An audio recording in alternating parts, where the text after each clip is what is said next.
وقبل ما نبدأ عزيزي المستمع ما تنساش تصلي على النبي في قلبك وتعمل لنا لايك وسبسكرايب علشان فيلمنا النهاردة مميز جدا مع رجل الحرب كوشاي اللي بعد الحرب العالمية ما تخلص بيعتزل في جزيرة كده نائية وبيبقى بيدور على الذهب وبيقعد أيام وليالي بحالهم ويدور وينقب لغاية وهو بينقب مرة كده بيلاقي مادة بتلمع قدامه بينصدم.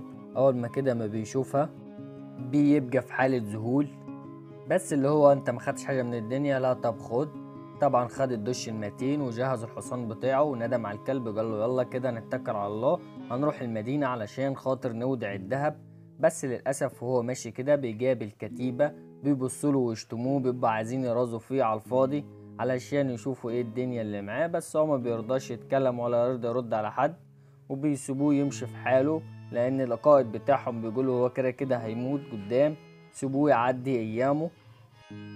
بس مع الأسف بيقابل توابع للكتيبة اللي بتجبره وينزل من على الحصان علشان يفتشوه وبيقعدوا يرازوا فيه وبيضربوا فيه ضربات جانبية، اللي غصب عنه بيرضى وبيحاول يتفتش، بس بيحط ايده على السكينة ويروح ضارب واحد بيكون خلص عليه وبيطلع واحد منهم رشاش علشان يضربه بالنار، بس هو بياخد منه رشاش وبيضربهم وبيضرب التاني على طول بالسكينة اللي بيكون خلص على 4 في لمح البصر. بس قائد الكتيبة بيسمع صوت ضرب نار فبيرجع لورا اللي بيحاول يشوف ايه اللي حاصل او في ايه، بس بيلاقي ال4 جنود التوابع بتوعه ماتوا وبيلاقي الذهب. اول ما بيلاقي ذهب كده بينصدم وبيحاول يجري ورا كوشاي وبيضرب عليه نار، بس كوشاي بيهرب. بس للأسف ان كوشاي بيهرب في منطقة ألغام واللغم بينفجر فيه بيفتت الحصان إلى قطع، وكوشاي بيجف كده بيلاقي نفسه وسط منجم ألغام اللي بيبص حوالين نفسه كده ويلاقي ان الدهب كله متنطور، وبيكون القائد مستنيه علشان يخلص يلم الدهب بتاعه. وكوشاي بيمسك طوبة من الأرض لأنه عارف ان هو وسط حقل ألغام، وبيضرب الطوبة دي ناحية لغم قدام العساكر وبيجري لورا يحاول يصد ضرب النار بغطا معاه، يكون غطا حديدي ما بيعديش النار، بس للأسف رجله بتتصاب والقائد بيحاول يبعت وراه 2 عساكر اللي كوشاي بيمسك اللغم يضربوا بيه، ف2 العساكر بيموتوا. فالقائد ما بيبقاش قدامه غير انه يربط بيتين من الأسرى اللي معاه قدام الدبابة علشان لو في لغم ينفجر في البنات وما ينفجرش فيهم. فالقائد بيسأل الناس اللي معاه وبيسأل على اللاسلكي مين دوا اللي احنا بنحاربه، بيقولوا له انه اسمه كوشاي يعني الخالد اللي ما بيموتش، اللي هو كان بيحارب الروس لوحده وقتل فوق من 3000 فرد كانوا أعدائه. والعسكري بيحاول يقنع القائد ان الراجل ده احنا مش هنقدر عليه، احنا ننسحب وسيبك من الذهب كفاية ان احنا عايشين. بس القائد بيقول له احنا خلاص هنرجع هنتعدم، فالذهب ده هو خلاصنا الوحيد ولازم ناخد منه الذهب وادينا وراه، وده حتة راجل واحنا شوف كام معديين 100.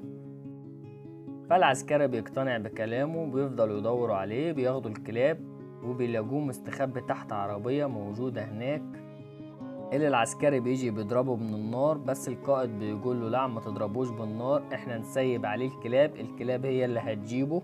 بس كوشاي بيقدر يفلت من الكلاب والنار وبيرمي روحه في المية. فالقائد بيقول له اذا كان خالد او مش خالد لازم يحتاج للهواء عشان يتنفس ولازم هيطلع.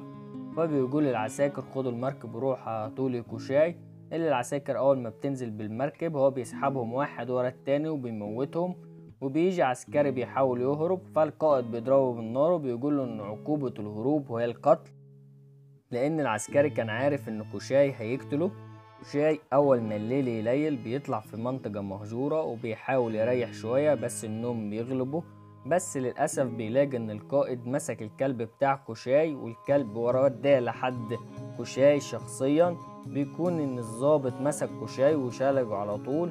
اول ما رفع الحبل كده كوشاي اعلن خلاص انه تعب وخلاص بيستسلم، بس هو كان حاطط رجليه على مسمار ساند بيه نفسه علشان ما يموتش.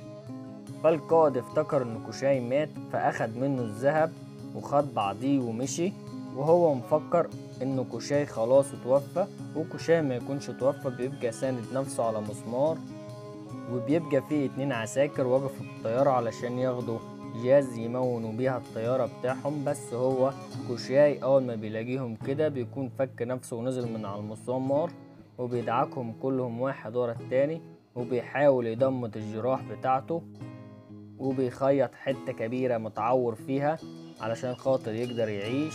اللي الضابط والعسكري بيشوفوه كده، واحد فيهم بينتحر والتاني بيمسك كوشاي وياخد بعضه ويرمي نفسه في الطيارة اللي بيرميها في الطريق، اللي أول ما العسكري يشوفه بيقول دي الطيارة دي اللي كانت موجودة في مكان الضرب اللي كنا سايبين فيه كوشاي، وده الحبل اللي أنا شنكته بيه.